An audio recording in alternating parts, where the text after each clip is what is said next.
দুনিয়াটা ভাই স্বার্থপর।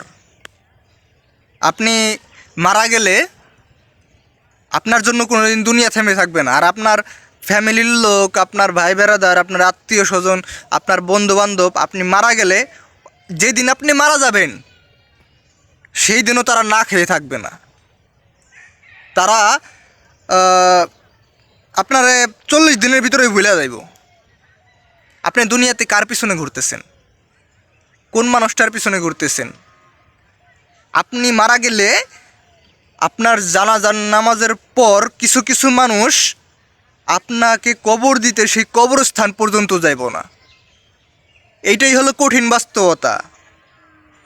তারা আপনার জানাজার নামাজ পড়ার পর আপনাকে কবর দিতে সেই কবরস্থান পর্যন্ত যাইব না, কারণ তাদের ব্যস্ততা আছে।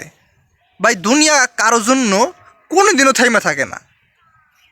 আর দুনিয়া থেকে যে চলে যায় সেই যায়, ঠিক আছে?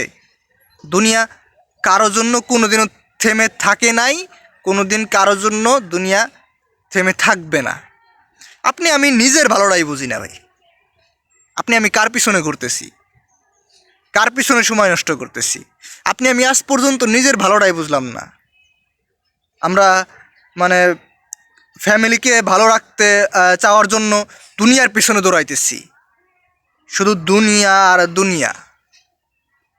এই ফ্যামিলির মানুষও আপনি যেদিন মারা যাবেন, প্রথমেই বললাম, আপনি যেদিন মারা যাবেন ওই আপনার ফ্যামিলির মানুষও না খাইয়ে থাকবো না, আপনার জন্য না খাইয়ে থাকবো না। 40 দিন বা 7 দিন পর আপনারে তারা ধীরে ধীরে ভুলে যাইব। এইটাই হলো চরম সত্যি আর চরম বাস্তব কথা।